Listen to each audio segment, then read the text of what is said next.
what takes place there, an account of it in Mark chapter 14, verse 53. And it says, and they led Jesus, he's gone from Annas to Caiaphas. They led him away to the high priest, Caiaphas, and with him were assembled all the chief priests, the elders, and the scribes. And Peter followed him afar off, even into the palace of the high priest, and he sat with the servants and warmed himself at fire. And the chief priests and all the council sought for witness against Jesus to put him to death, and found none. For many bear false witness against him. But their witnesses agreed not together. And there arose certain who bear false witness against him, saying, we heard him say, I will destroy this temple that is made with hands, and within 3 days I will build another made without hands. But neither so did their witnesses agree together. And the high priest stood up in the midst and asked Jesus, saying, answerest thou nothing? What is it which these witness against thee? But he held his peace and answered nothing. And again the high priest asked him and said unto him, art thou the Christ, the Son of the Blessed? And Jesus said, I am, and you shall see the Son of Man sitting on the right hand of power and coming in the clouds of heaven.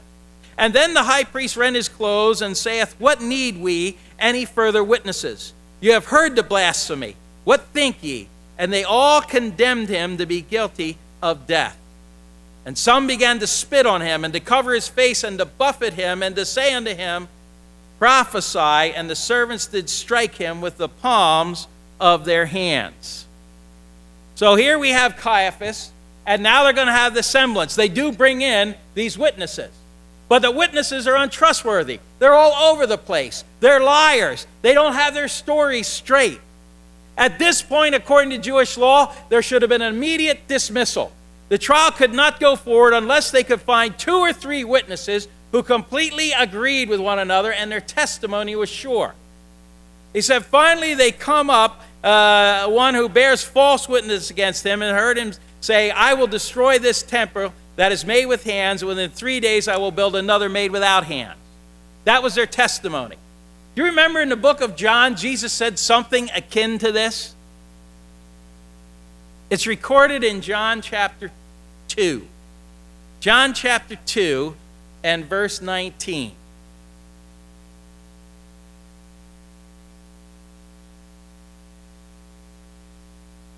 Jesus said to cleanse the temple. And they had asked for a sign. The Jews were asking a sign to say, who do you think you are? And they answered him and said, the Jews answered him and said unto him, what sign showest thou unto us, seeing that thou doest these things, the authority to cleanse the temple?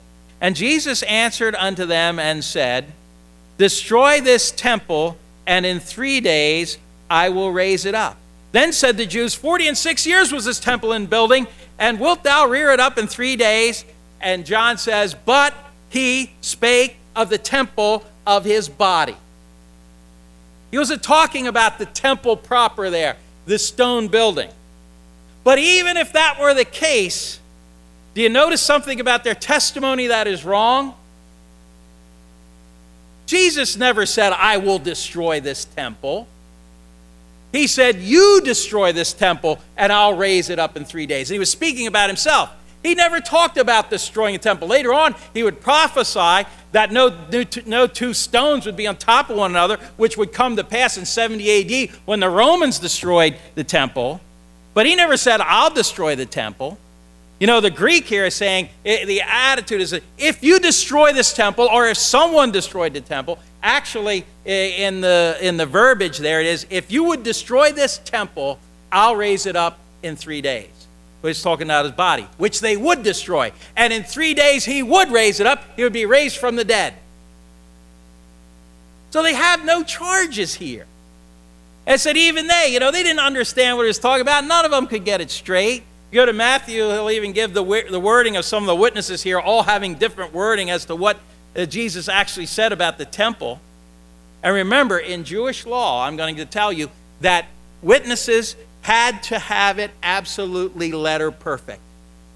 Witnesses didn't agree until they would have said, he said this word for word. Then they could have established that Jesus had said something. All they knew is Jesus said something. They didn't understand what it was about. And that was the only charge that they could get from the people. So Caiaphas at this point knows. He knows that the case is falling to pieces. They don't have legitimate testimony. They're getting false testimony. They're getting contradictory testimony. It's falling apart on them.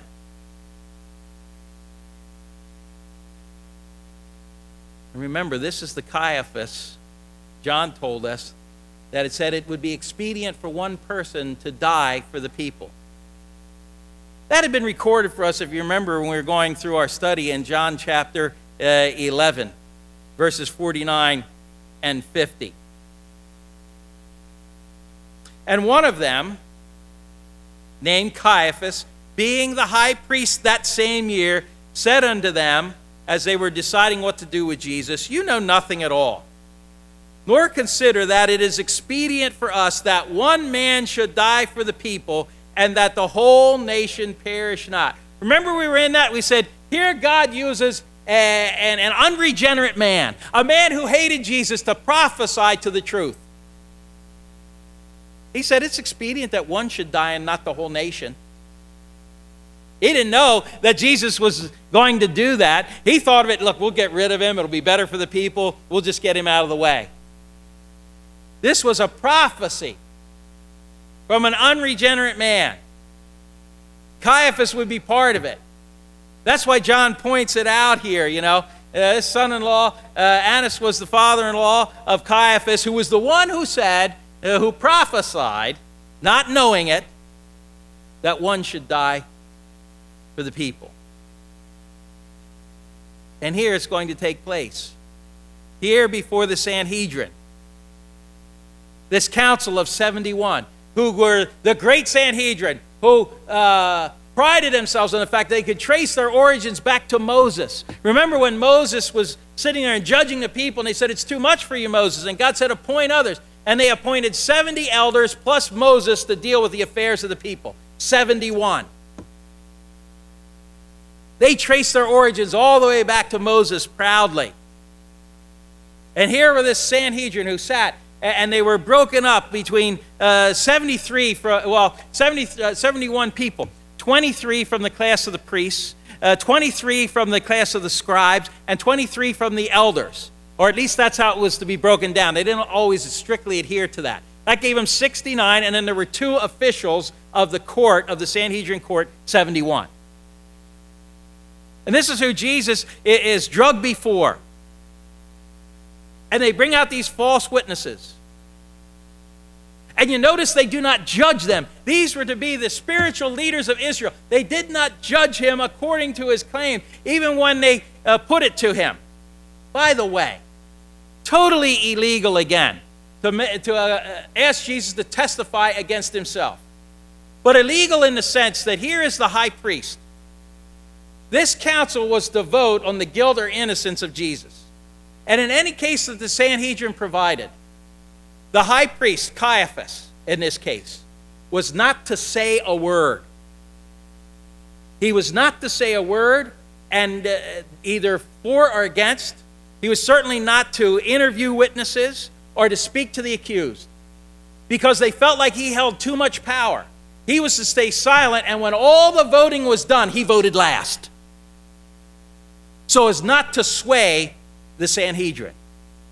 So for him to even speak in this meeting was highly illegal and highly irregular. But he was so frustrated, he wanted this so bad, that he confronted Jesus. And he said, are you the Christ? Do you claim to be the Son of God? And challenged on that authority, and of course to that, Jesus did respond and say, I am. But you notice in any case, and in Jewish law, really the Sanhedrin were to act as 71 defense attorneys.